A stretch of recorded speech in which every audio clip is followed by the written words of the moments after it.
现在已经查实，有259名官员打着抓捕乱党的旗号，贪赃枉法、草菅人命，冒领所谓的功劳，然后骗取朝廷的封赏。这么严重？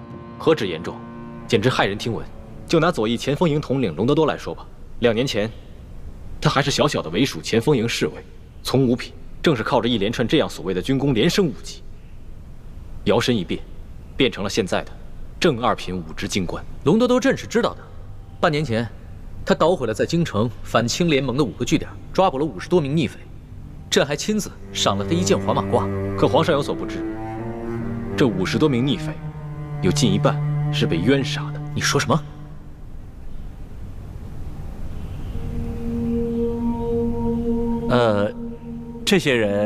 这些被冤杀的人，都是些遭受了旱灾、水涝的一些逃难的灾民，还有一些是在当地被地方的官员逼得进京城告御状的一些老百姓。既然这些人是被冤枉的，朝廷也派出了监斩的人，为什么他们不喊冤呢？隆德多为了坐实所谓的军功，在这些死囚上刑场前，都给他们灌下了哑药，让他们有冤难诉。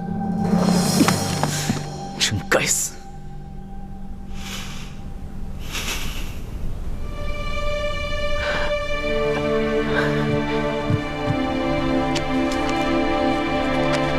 皇上，其他官员骗取军功一样是花样百出。还有比隆德多更严重的吗？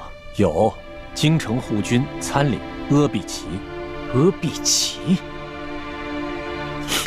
他府上挂的那个国之栋梁的牌匾，还是朕亲笔给他题的字呢。这阿必齐用的和隆德多是相似的手法，一路累计军功，从一个小的不能再小的城门吏，平步青云，如今已官拜3品。他冤杀了多少人？奴才查实的，这阿必齐杀的300多人当中，只有100多人是有过大逆不道罪行的，其他的都是冤杀的。更好笑的是，同样一个人名，却反复被杀了5次，身份一会儿是老妇人，一会儿是垂髫小儿，一会儿是中年男子。怪不得呢，怪不得我一个弱女子都被他们当成乱党逆匪给抓起来了。他们一定听我的口音是外地人，又无亲无故的，所以想拿我的人头去充数。索土，奴才在。把这些查实罪名的官员全部给朕抓起来，送到刑部审理。这，皇上圣明。圣明？你是在嘲讽朕吗？有哪个圣明的君王身边有这么多的贪官酷吏？哪有啊？你刚亲政不久，之前那些烂摊子都是鳌拜弄的，跟你没关系。身为天子，岂可违过于臣子？看来朕必须尽快好好选一选能臣和贤臣，整顿一下朝廷的吏治。龙小姐，我相信你一定可以的。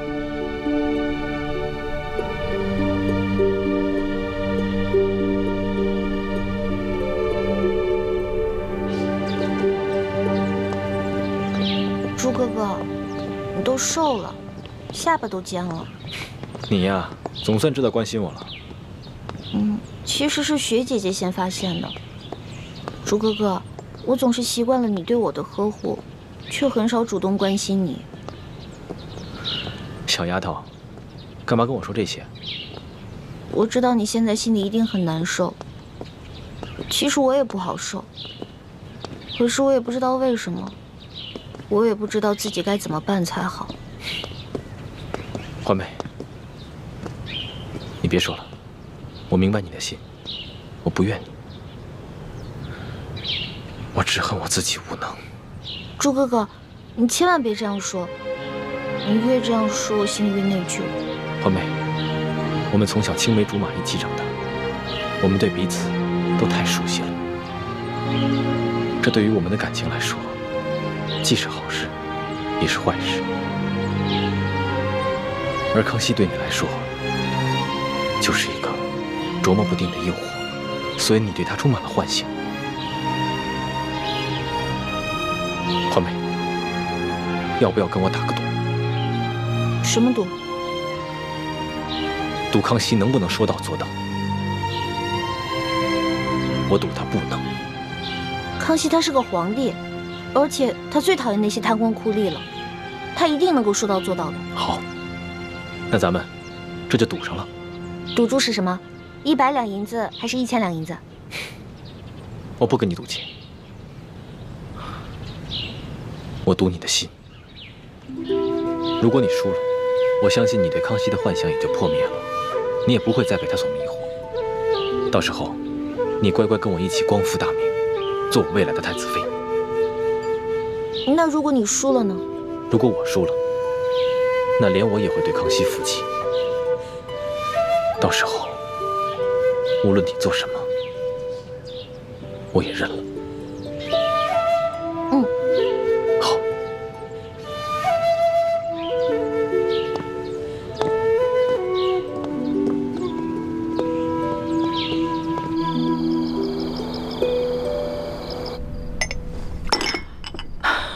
你说什么？皇上，大刀阔斧的整顿吏治，已将隆德多、阿必齐等259名大小官员全部入狱问罪。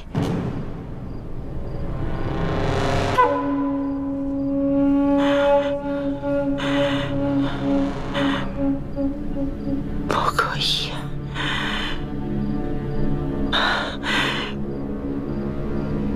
不可以，万万不可以！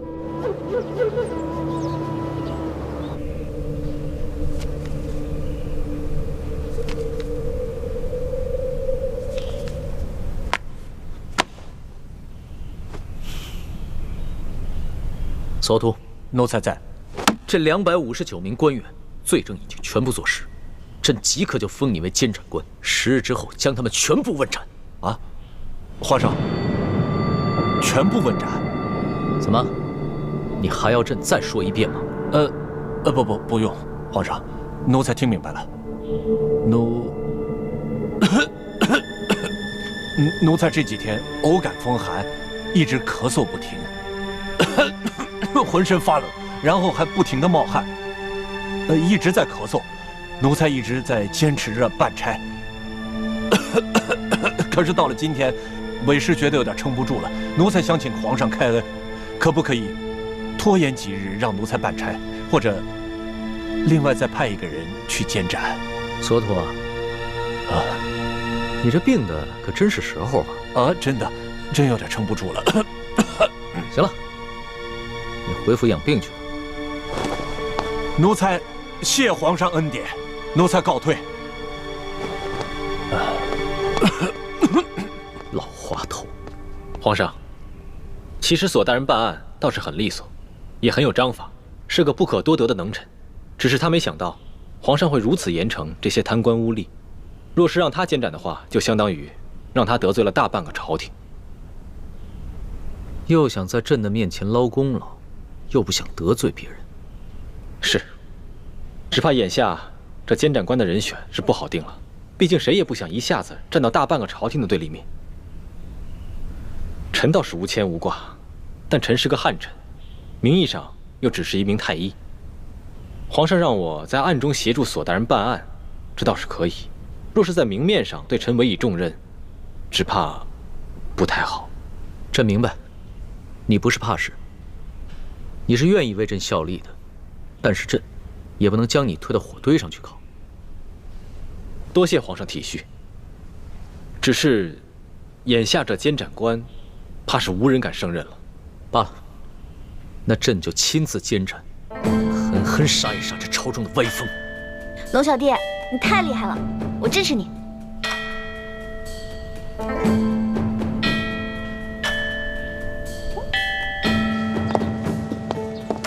哼，朱哥哥，怎么样？我都说了吧，康熙是个好皇帝，是个励精图治的好皇帝。现在就下结论，未免太早了吧？如果康熙真的有魄力，把这259个贪官酷吏的头都给砍了，那我就认输。好啊，那就再等10日看看。好。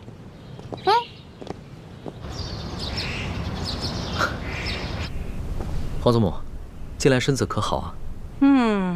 老太婆倒挺好，可是哀家怎么听说这些日子皇上从来没睡过一个囫囵个儿的觉了？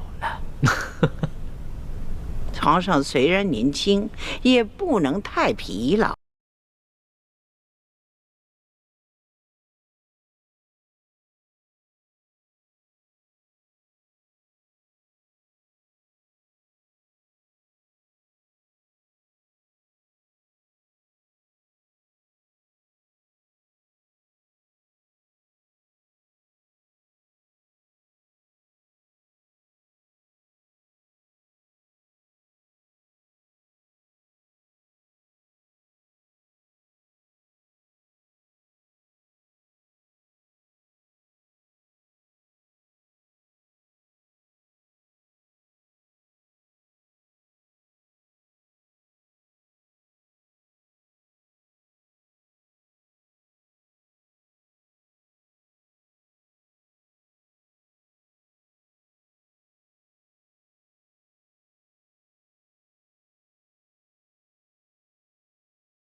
这个。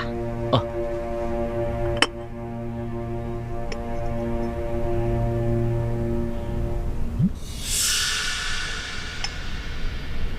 其味如何？皇祖母，这杯参茶，汤色清澈，可是药味就没那么浓了，提神的效果也没那么好。是啊，水至清则无鱼嘛，浑水养鱼呀。皇祖母，您老人家似乎话里有话呀。是啊，哀家是有话要跟皇上说。听说皇上一怒之下，将259个大小官都拿下问斩了。啊，是，皇祖母，这些人啊，贪赃枉法、草菅人命，都死有余辜。他们的所作所为啊，哀家也知晓。皇上要砍他们的脑袋，也是不为过。甚至有些人，你可以株连他9族，以儆效尤啊。皇祖母，其实呢，孙儿一次性要砍这么多贪官的脑袋，孙儿的心里啊也是有些不安的。多谢皇祖母的支持，孙儿这样就可以放手施为了。哀家呢，自然要为皇上仔细的打算，全力的支持皇上啊。只是哀家老喽，说上10句话，皇上未必能耐心的听上1句呀。孙儿听出来了，皇祖母是在埋怨孙儿自作主张吧？皇祖母，咱们祖孙心连着心，你要是有什么话，就直说好了。皇上可知道，那左翼前锋统领隆德多的娘家是谁吗？知道。这隆德多的祖母和皇祖母是堂姐妹，皇祖母可是要给隆德多求情，饶他一命。哀家为他求情，并不是为了亲情。皇上，你要知道，你擒拿鳌拜，为什么被鳌拜收买的那些守军没有异动？为什么鳌拜私下集训的那些亲兵没有起事？难道这件事情和隆德多有关？隆德多实际上是哀家安插在鳌拜身边的一颗棋子，他为了取得鳌拜的信任，大肆的诛杀对抗朝廷之人。这些人有的是该杀，有的是错杀，可这也是不得已而为之啊。在你擒拿鳌拜之时，隆德多他借口清查乱党，在京城实行了宵禁，让鳌拜的叛军无法出动啊，这才让你在宫中擒拿住了这个鳌拜呀。皇祖母，这些事情您为什么不早点跟孙儿说啊？皇上，你虽然年轻，但是呢，你许多事情很有主见，未必会赞成哀家的某些手段，所以哀家呢就隐瞒了。好吧，那就算隆德多将功折罪，夺取爵位，革职为民吧。多谢皇上给哀家这老脸，那就恕哀家倚老卖老，要多向皇上讨几个人情了。皇祖母请说。皇上知道这朝堂的背后可是盘根错节呀，牵一而动十，牵十而动百。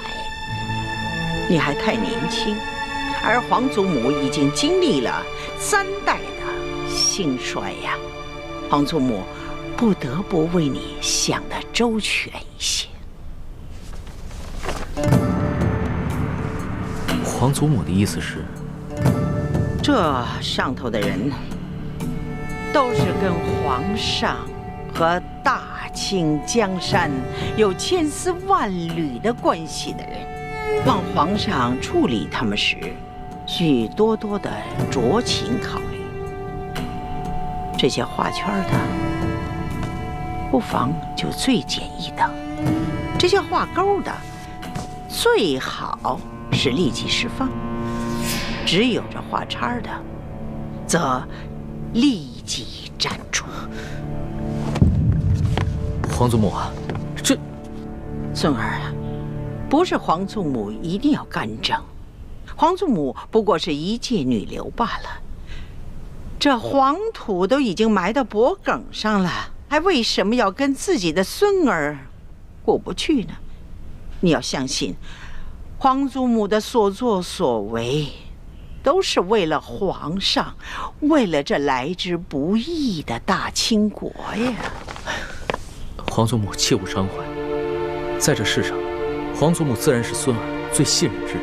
你明白这一点就好，孙儿啊。皇祖母知道你现在整顿吏治，但是你不能够急于求成啊！这欲速则不达呀！这病重之人下不得猛药。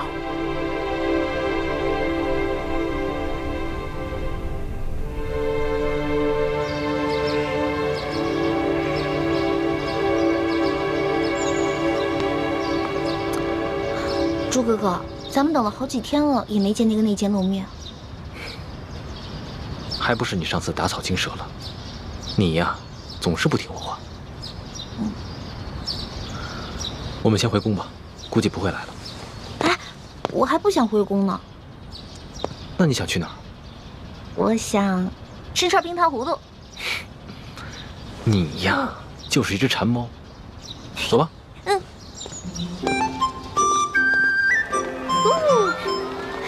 你慢一点，别转晕了。你要吗？不给。哎，这个，老听说啊，来这个地儿试一下，怎么样？不错吧？今天这天还真不错。是啊，我介绍的地方能错吗？哎，你这鸟的品种不错啊，我可是花大价钱买来的。哎呦，是吗？哎，我告诉你们啊，我还知道一家小店，那姑娘弹的一手好琴，那小曲儿唱的，哎呀，可了不得。是吗？是啊，这跟你们说啊，心痒痒的。哎，这样，下次看看呀，我来做东，咱们哎，朱哥哥，那不是隆德多吗？难道我眼花了？你没看错，是吗？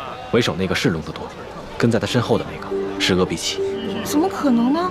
他们现在不是应该在天牢吗？3天以后就问斩了。很明显，事情出现了变故。环美，看来你赌输了。不可能，一定是他们向索额图行贿，所以索额图把他们放出来了。索额图不是要钱不要命的人，而且，就算他们私自被放出了天牢，怎么可能无缘无故大摇大摆地出现在这里？不可能，龙小弟不会出尔反尔的。环美，别傻了。像隆德多、阿比奇这样的贵族子弟，就是爱新觉罗氏的鹰犬。就算这些鹰犬偶尔咬错了几只驯鹿野兔，那对他康熙来说，也不是什么大不了的事情。但是，一旦他失去这些效忠的鹰犬，那他的皇位就不稳了。不可能，龙小弟不会说话不算数的，他不会骗我的。环美。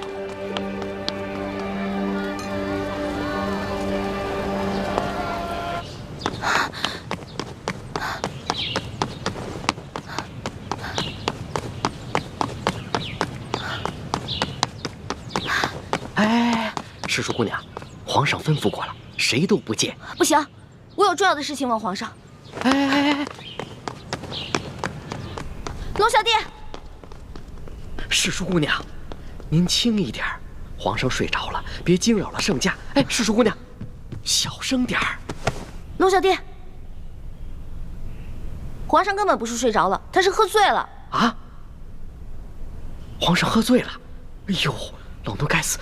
老奴该死啊！到底是怎么回事啊？我也不知道啊。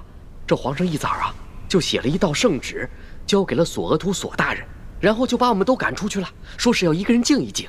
我知道了，这儿交给我吧，你去给皇上端一碗醒酒汤来。好，好，好，好。哎呦，这皇上要真伤了龙体，我这罪过可就大了。哎呀，龙小弟，龙小弟，醒醒！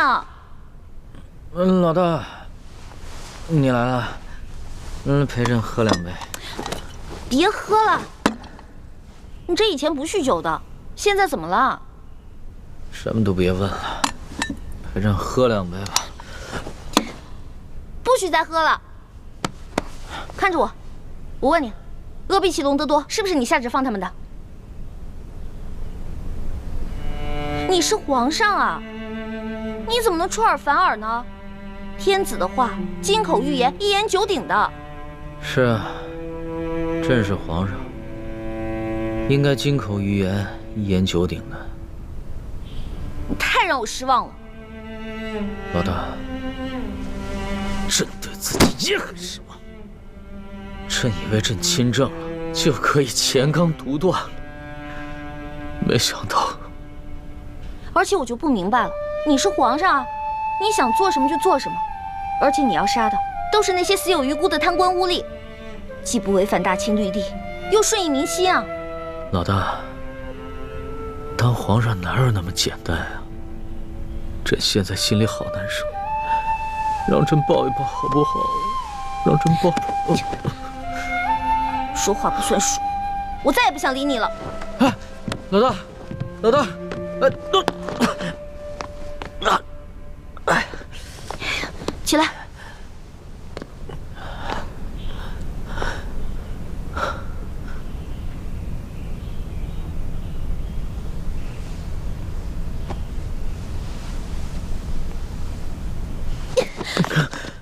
你就是个大骗子，我再也不想理你了。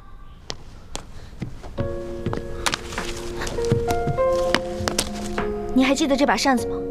还记得上面的字吗？你曾经说过，你不会让你的耳朵变成摆设。可是如今我才知道，你不仅是一条装聋作哑、没脚没爪的龙，你根本就是一条虫。是一座红尘的城墙，煎熬过你给的苍茫，用半世的真换一世的伤，奈何不了无言过往。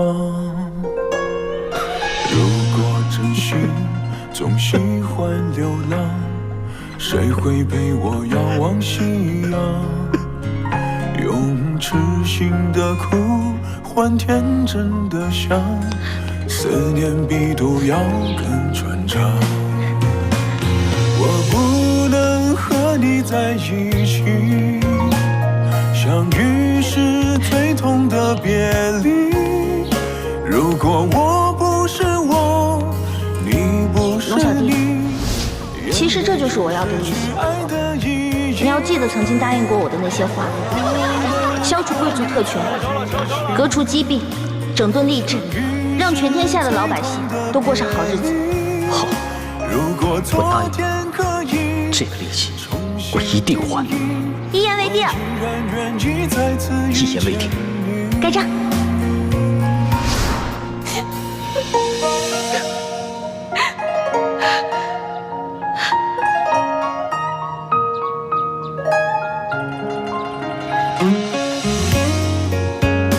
龙小弟，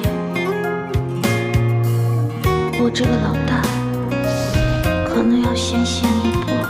别说胡话，咱们两个是拜过法子的，说好了有难同当，同生共死的，所以为了我，一定要撑下去。龙小弟，我也好想陪你回京城啊。放心吧，我还想去收那些你欠我的利息。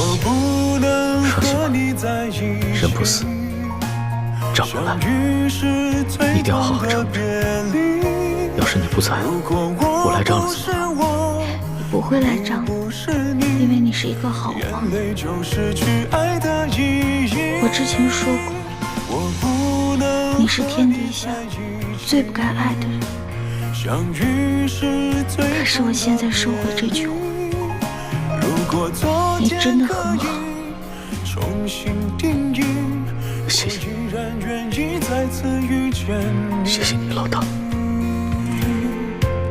谢谢，所以一定要撑住。相遇是最痛的别离。如果我不是我，你不是你，眼泪就失去爱的意义。我不能和你在一起。康熙他骗了我。同的别康熙他骗了我。如果昨天可以重新定义，我依然愿意再次遇见你。如果昨天可以重新定义，我依然愿意再次遇见朱哥哥，我输了。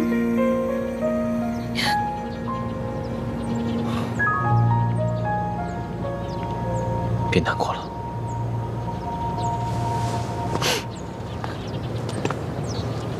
环美，我早就说过了，康熙在微服私访的时候，考虑的或许真的只有百姓。可他一回到这紫禁城，回到金銮殿，考虑更多的是他的皇位。朱哥哥，我问你，如果有一天你当上了皇上，你会不会跟康熙一样，在你心里最重要的是黎民百姓，还是你的皇位？你要说实话，不许骗我。如果有一天我做了皇帝，康熙没能做到的，我都能做到。你说的是真的吗？我永远不会骗你。我跟康熙不一样，他从小生长在宫里，而我从小生长在民间。我对老百姓的感情和他对老百姓的感情是不一样的。我远比他了解民间的疾苦，朝廷的积弊。环美，如果有一天我骗了你，就让我天打雷劈，不得好死。我不用你发这些毒誓，我相信你，朱哥哥。最起码你没骗过我，不像康熙那样。我现在终于知道为什么师父跟爹要光复大明，扶你登基了。环美，你终于想明白了。我想明白了，而且通过这次山西微服私访，我也看明白了很多以前没有看明白的事情。像我们以前那样小打小闹，这里诛杀一个恶霸，那里铲除一个贪官，不过是图一时的快意恩仇，根本没有办法把老百姓从水深火热当中解救出来。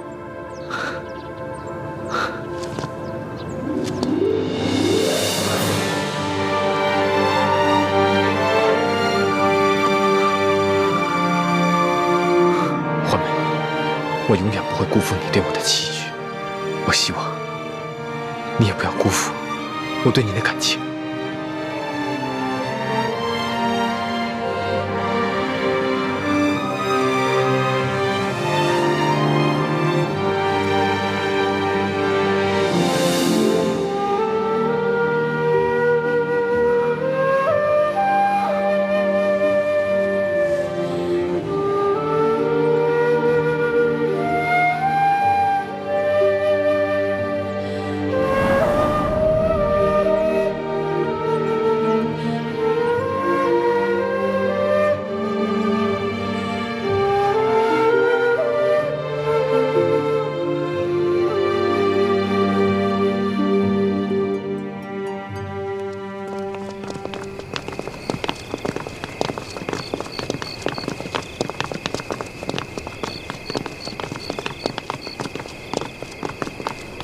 皇上吉祥。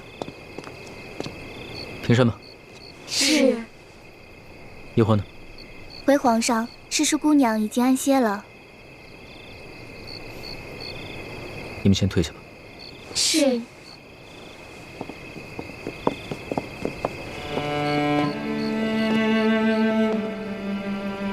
老大。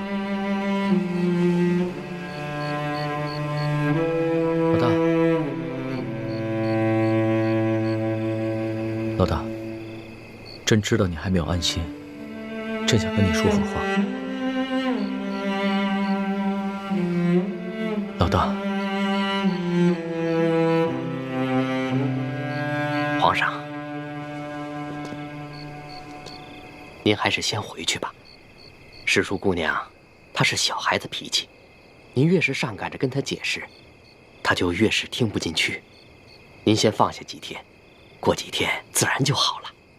只怕这次事情非比寻常，他他跟朕不是一般的知己。皇上您放心，奴才跟李太医会好好劝劝他，相信他会明白的。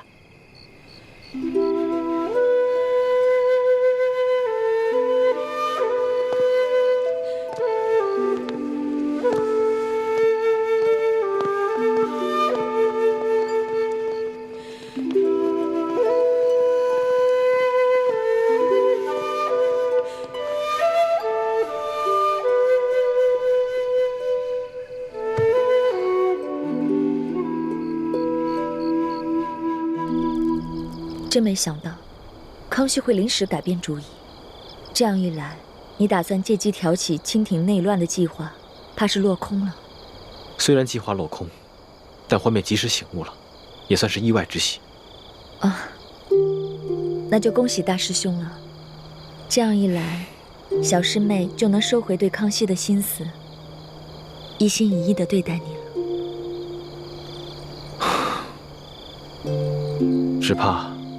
这付出的感情，不是说收回就能收回的。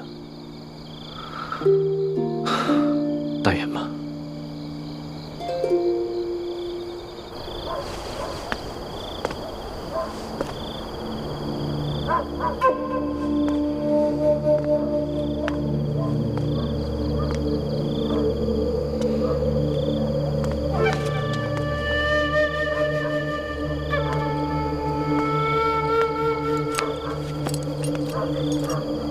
师弟，怎么什么动静都没有啊？不知道，不过应该快了吧？吴应奇最近几天每天都会在这个时候演出。吴应奇的大哥吴应熊是建宁公主的额驸，他们平西王府在京城也有很多的亲友故旧，所以吴应奇应该会有很多的应酬。哎，应酬肯定是有，但没准儿他还有什么其他的计划呢？师姐，我觉得三师傅说的对，我们还是应该提防一下吴应奇，别被他的外表给骗了。你别提我爹了，我爹根本就没把我当成他的亲生女儿，他只喜欢一欢一个人。哎，你可千万别这么说你爹啊！三师傅其实很疼你的。你还记得上次你赌气出走，三师傅在门口眼巴巴地等了你一晚上。哎呀！哦，对了，还有你脸上的伤，三师傅其实一直都在为你寻找那些珍稀的药材，为你配制那个什么冰肌玉元膏。还有小师妹，其实她心里也一直觉得挺对不住你。好了，你别说了，我不想听。好，我不说了。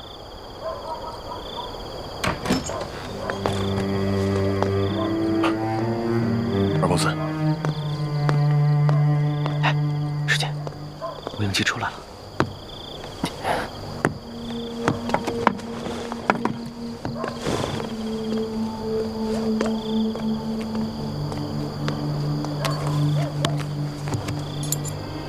这，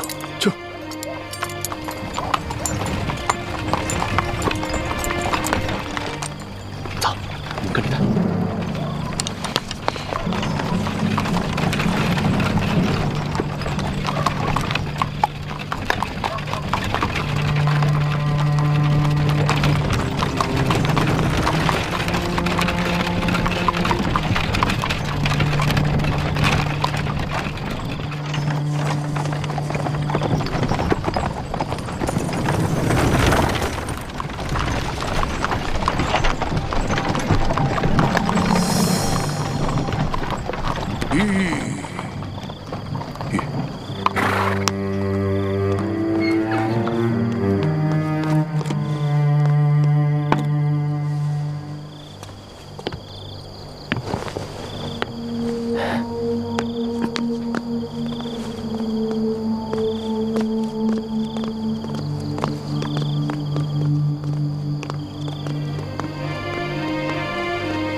这客栈到底是要做什么？应该是见什么人吧。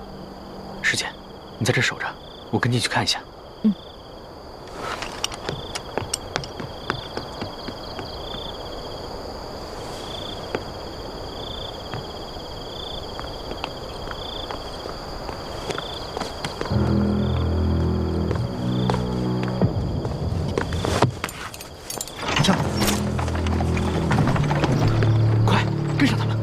师弟别急，只有石青红在马车上，吴应奇应该还在客栈里。哎，师姐，你看走眼了，那个驾马车的根本就不是石青红，而是吴应奇。他们刚刚在客栈里互相换了装束。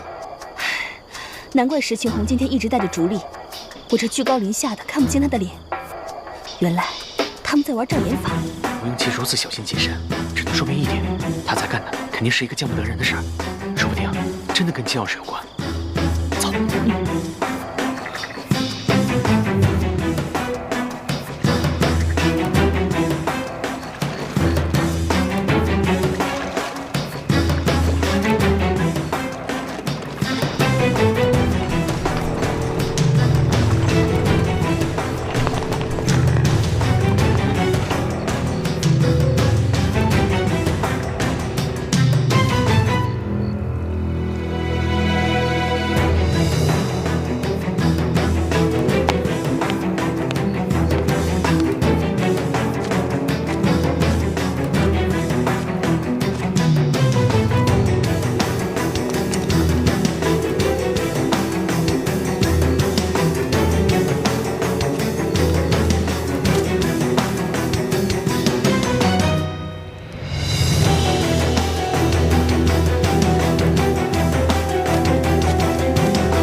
好像是在等什么人。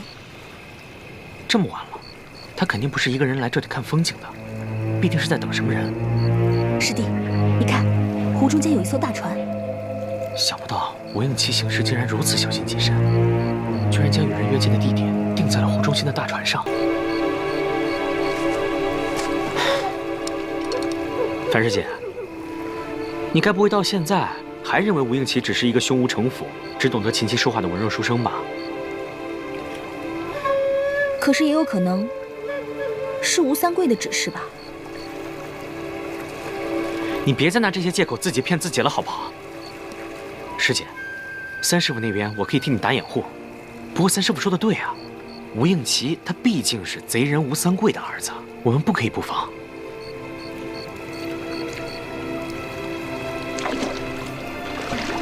师弟，那现在我们该怎么办啊？放心吧，我有办法。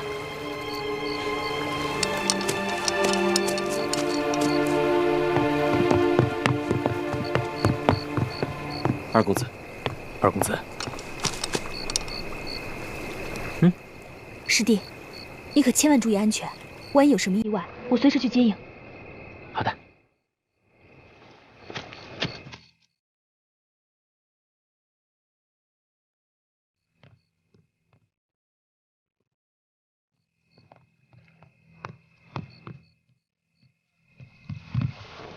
二公子，坐吧。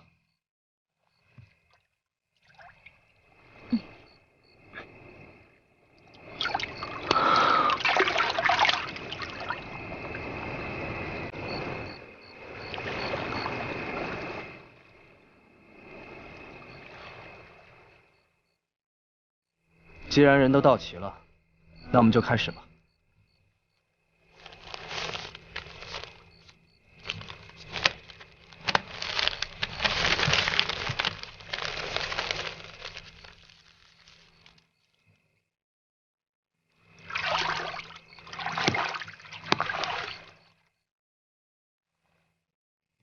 心里的任务，大家都记住了。记住了。既然记住了，知道该怎么办吗？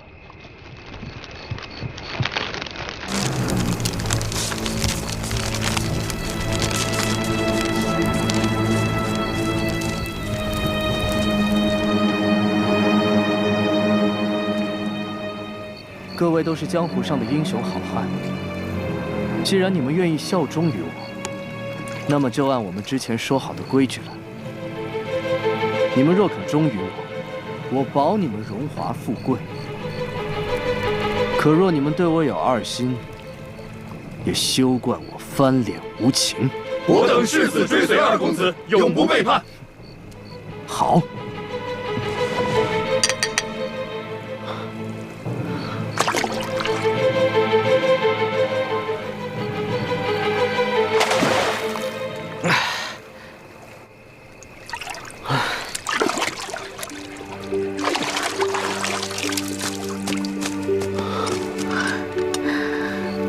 吴应奇约见的都是些什么人？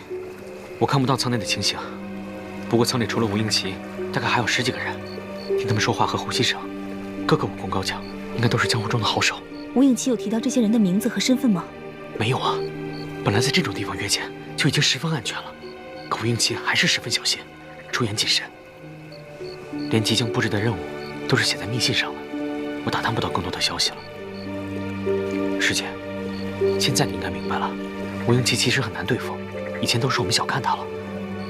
也可能吴应奇没你说的这么可怕，这些江湖中人应该都是吴三桂暗中网罗的，他只不过是受他父亲的指派，和这些人接头罢了。至于那些密信，也有可能是吴三桂提前写好的呢。不对，吴应奇绝非一隅之辈，他心机很深，好像在暗中谋划着什么事情。对了，那些江湖之人宣誓的时候，也口口声声地说效忠的是他吴应奇，而非吴三桂。师姐，我觉得三师傅说的对，你现在是被吴应奇给蒙蔽了，丧失了应有的判断。我哪有？我只是在分析另一种可能性罢了。小心驶得万年船。不管怎么说，我们以后跟他打交道的时候，还是小心一点吧，千万不要利用他不成，反而被他给利用了。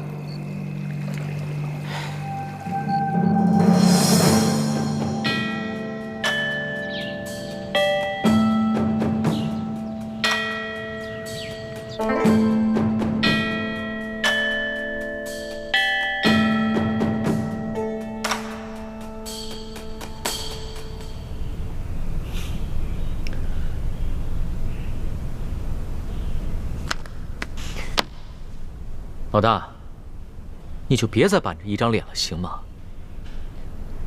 皇上千万别折煞奴婢了。奴婢啊，跟皇上是尊卑有别，奴婢再也不敢冒充什么老大，冒犯龙威了。朕知道你心里还在生朕的气。没有，奴婢在皇上面前只是一只小蟑螂。哦不，奴婢就是一只小臭臭。只要您龙族一抬啊，就能把奴婢剁个稀巴烂。是吗？那你昨儿个还骂朕是个骗子，不仅是个骗子，还是天底下最大的骗子！你还撕了朕的檀香古扇。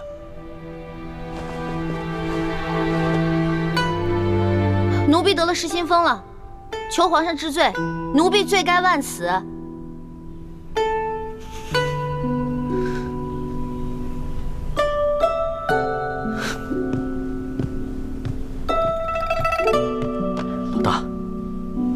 老大，你就别再和朕赌气了，好吗？你以为朕不想杀尽贪官，整顿吏治吗？朕想，朕做梦都想。可是朕这个皇帝也不是万能的。太皇太后说的对，这朝中的事情很复杂，没那么简单，不能操之过急，否则只怕打虎不成反被虎咬。朕只能徐徐图之，你要体谅朕的苦衷啊。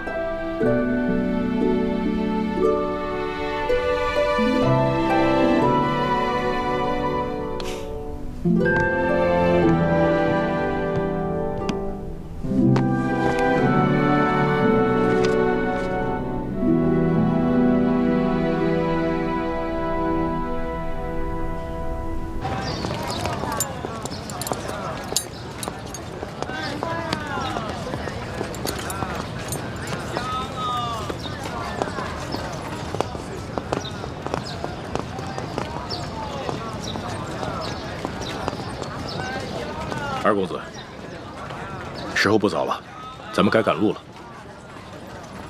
再等一会儿吧。叶姑娘和叶少侠一定是在京城寻到了亲人，想必不会和我们一起去滇都了。咱们还是赶快赶路好了。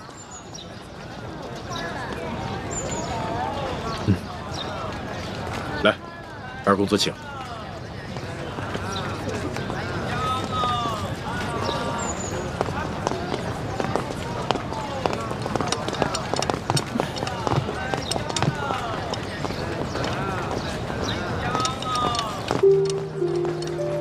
倩影，倩影，叶兄弟，二公子，二公子，我还以为今生再也见不到你了。所以说这就是缘分。我们原计划在京城投亲，但找了许久也没有找到。听说是以前搬到外地了。我本想在京城找一家镖局落脚，但是我妹妹一直拉着我，让我来投靠二公子。不知二公子可否收留我们兄妹二人？这还用问吗？求之不得啊！请。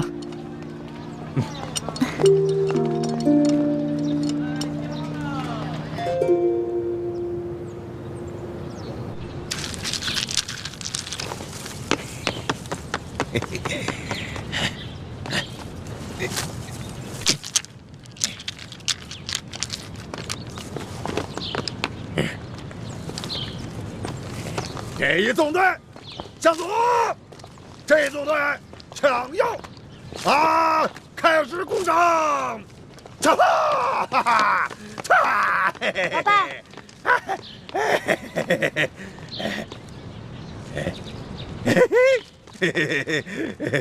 有人来了，有人来看我了，我要吃的。老爸，我是一欢，我来看你了。给你糖吃。我要吃的啊！哦，好吃，真好吃。玉欢，玉欢是谁啊？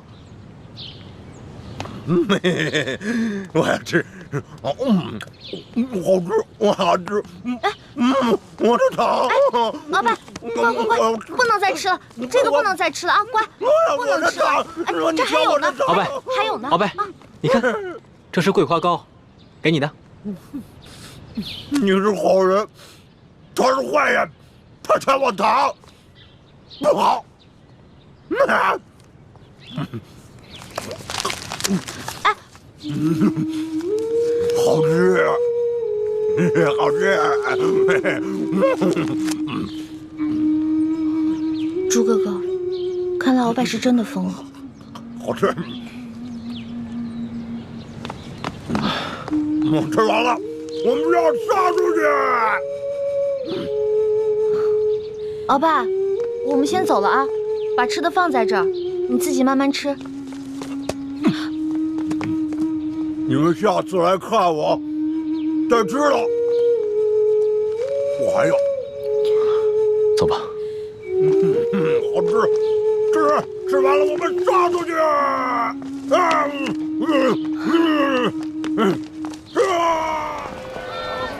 以前呢，我觉得鳌拜很残暴，很可恨。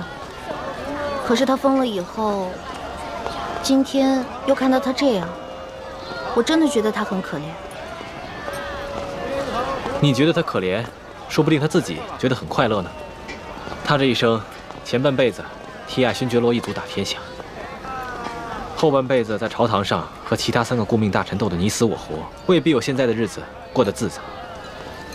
鳌拜这一疯，他手下的情报网络也都瘫痪了，潜伏在咱们明珠谷的奸细也不会再露面了。现在形势很复杂，樊师妹跟叶师弟跟着吴应奇去了云南，继续打探1号金钥匙的下落。希望他们能顺利找到金钥匙，咱们也顺利找到真的铜匣，再找出潜伏在明珠谷的奸细，这样咱们就可以撤出紫禁城了。欢妹，你不是一直打算继续留在宫里吗？那是以前，现在康熙已经不是我的龙小弟了，我不想再继续留在那个骗子身边了。走吧。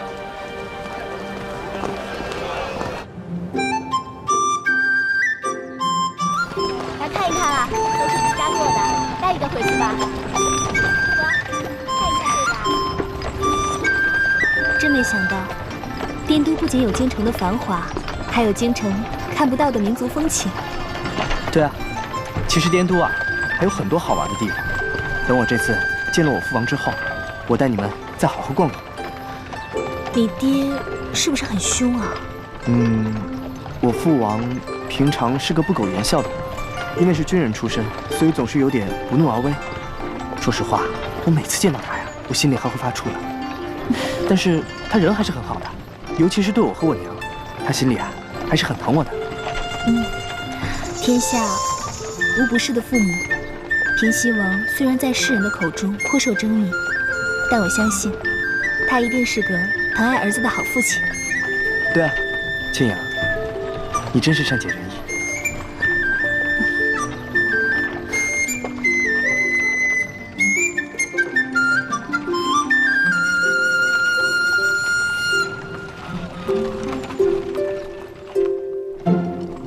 二公子辛苦了。王爷有命，要二公子一回来，速去复命，不得耽搁。好，我这就去。叶兄，倩影，我娘和我喜欢清静，所以自行冠礼之后，我娘就随我搬出了王府。这样甚好。倘若真是平西王府的话，只怕我们兄妹二人还不敢踏入了。吴嬷嬷，这位是叶兄弟，叶姑娘，你要为他们安排最上等的客房。二公子放心，昨夜接到消息，我就准备好了，一切用度都安排了最好的。哎，对了，让你准备的药材，你准备齐了吗？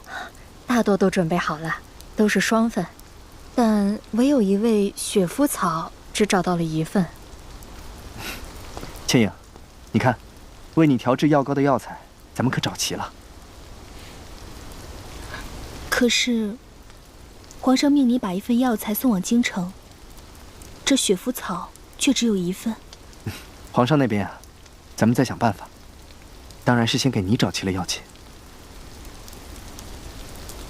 叶兄，倩影，我还有要事，就无暇陪你们先拜见我娘了。你们先到府上安顿，有什么需要的就跟吴嬷嬷讲，等我晚上回来，再给你们接风洗尘。二公子且忙正事要紧，不必以我们兄妹二人为念。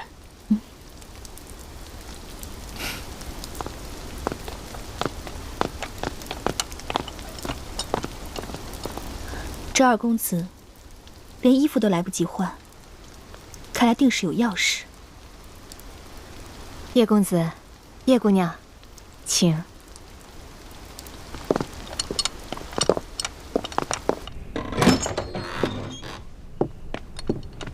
叶姑娘，请。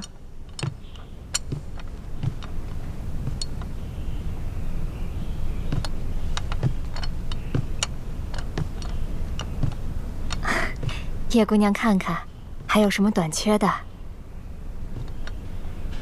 哦，没有了，都挺好的，有劳了。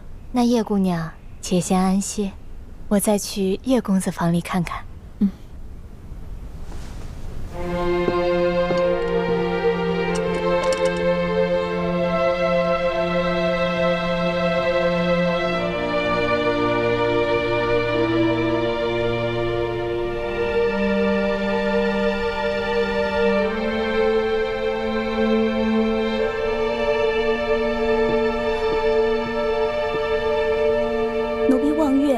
主母之命来请叶姑娘一见。你家主母是？我家主母是平西王侧妃，二公子的娘亲。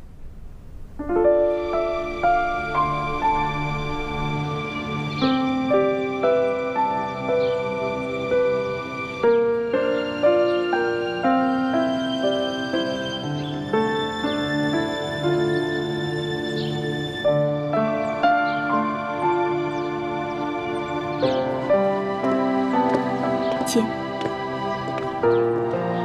平西王侧妃就住在这里吗？我家主母喜欢清静，叶姑娘这边请。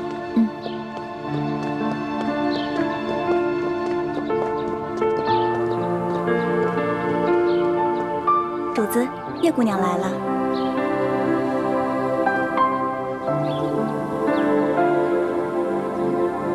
民女叶倩影拜见王妃。不必多礼，看茶。是。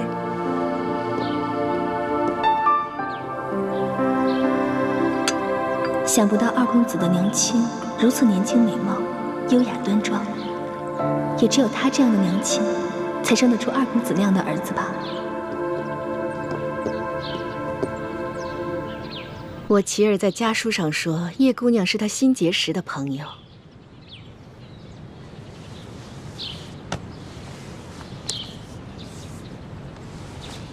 并且是她的红颜知己。琪儿这一路上遇到了很多惊险，多亏了叶姑娘屡次搭救，我心里好生感激。王妃言重了，二公子吉人自有天相，我不过是略施以援手罢了。叶姑娘，你虽说是江湖儿女，但是性子却温柔和善，落落大方。我一见你，心里就好生欢喜。叶姑娘，你还是第一次来滇度吧？你且安心的在我府上住下，等我琪儿忙完公务，让她带你四下好好逛一逛，好好的领略一下滇都风情。多谢王妃。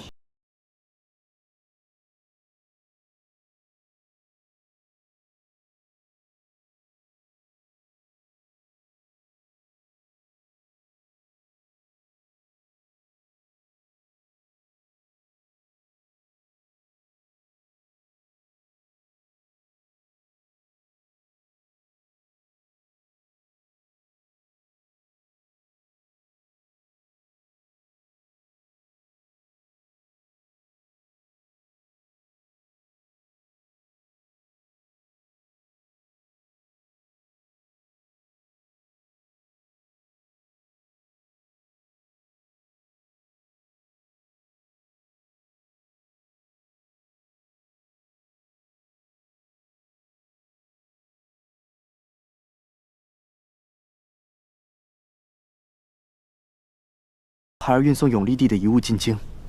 孩儿在登记造册之时，曾看过一眼这把金钥匙，但是也并没有十分留意。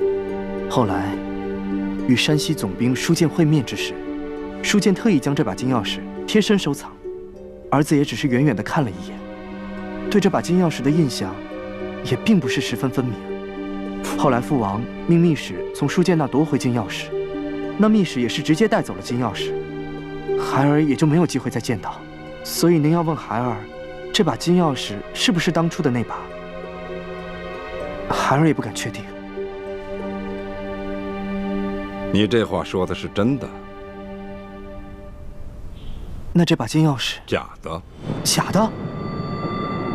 那真的呢？不知道，下落不明。那父王真是大意失荆州啊！当年绞杀永历帝时，父王就见他镜中带着一把金钥匙。当时我虽怀疑永历帝如此贴身之物必定十分贵重，但我却猜不出它究竟有何用途。所以，当朝廷要父王将永历帝遗物全部押送进京时，就没有将它扣下。父王，您是什么时候知道这把金钥匙的用途的？10多年前，父王绞杀永历帝以后，就已经成为朱明联盟必杀之而后快的第一人。所以，父王就在朱明联盟里安插了内线。在你们押送永历帝遗物进京后，我才从内线那里得到了消息。当年崇祯皇帝意识到大明江山危机时，就将宫里的宝藏隐藏在一个秘密的地方，然后绘制了一张藏宝图，藏在了一个铜匣子里。除了藏宝图，这铜匣中还藏有各地朱明联盟成员的潜伏名单。所以这把金钥匙就是开启那个铜匣子的。不错，打开这个铜匣子的金钥匙一共有3把，3把必须同时打开，否则就会破坏机关，毁掉铜匣子里的藏宝图与名单。孩儿办事不力，没想到这把金钥匙有这么特别的重要性，孩儿竟然让它在眼皮子底下被人调了包。父王可以肯定，你出发时带走的金钥匙那是真的，所以一接到密报后，父王就立刻派人快马加鞭通知你换下金钥匙。没想到还是晚了一步。等我的人赶到时，金钥匙已经落到了书剑之手。没办法，我只好命人假扮劫匪杀了书剑，劫回金钥匙。可这把金钥匙，已非是当初父王给你的那把了。孩儿办事不力，请父王降罪。琪儿，现在不是谈责任的时候，你要仔细想想，这一路上，除了你和书剑之外，还有没有其他人也接触过这把金钥匙？这，琪儿，莫非你想起了什么？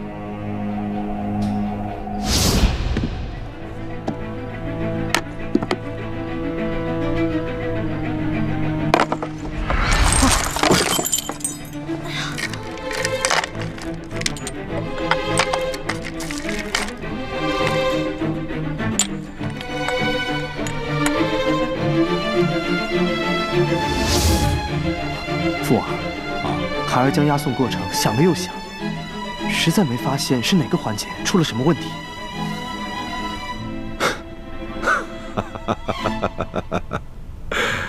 雪儿啊，你这次京城之行十分辛苦，父王啊，对你非常满意。我已命人将给你的赏赐送到你的府邸，你先回去好好休息。若是想起什么，再回来告诉父王。是，孩儿告退。嗯。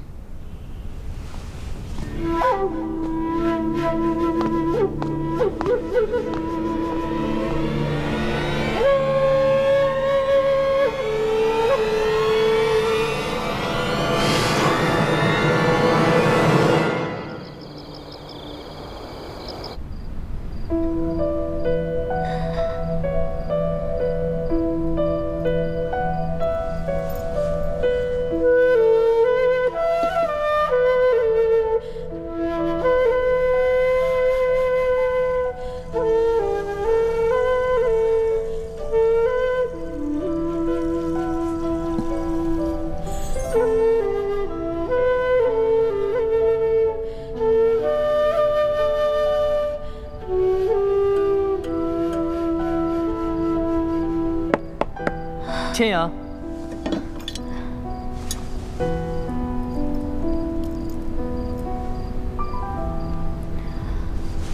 千阳，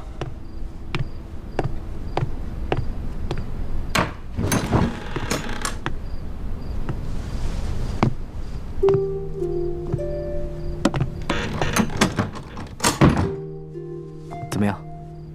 在这儿住得惯吗？要是缺什么的话，就跟我说一声。你娘给我送了好些衣物、玩物和金银首饰，现在我什么都不缺了。那就好。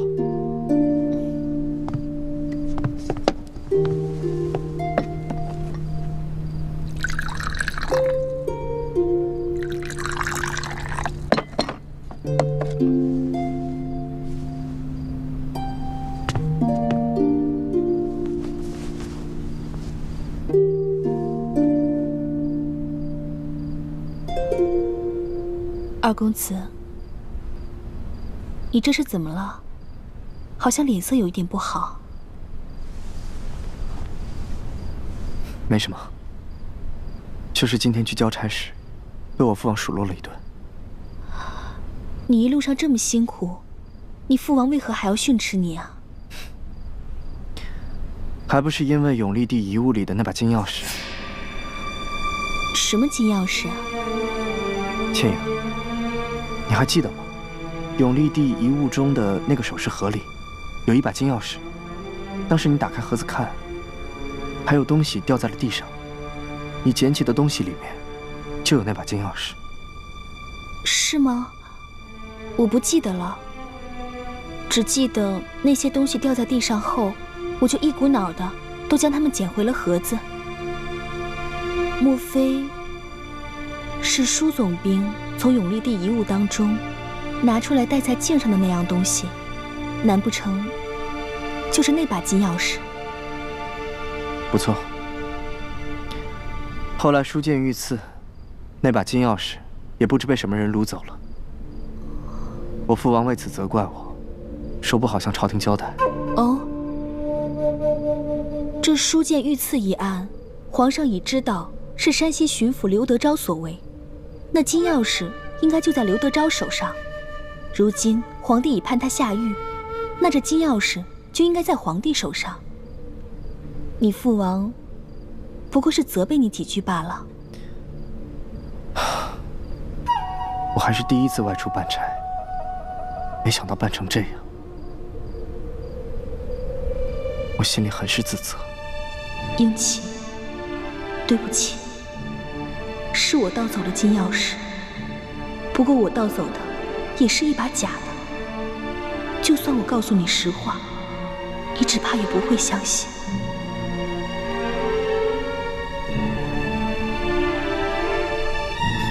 时候不早了，早点歇息吧。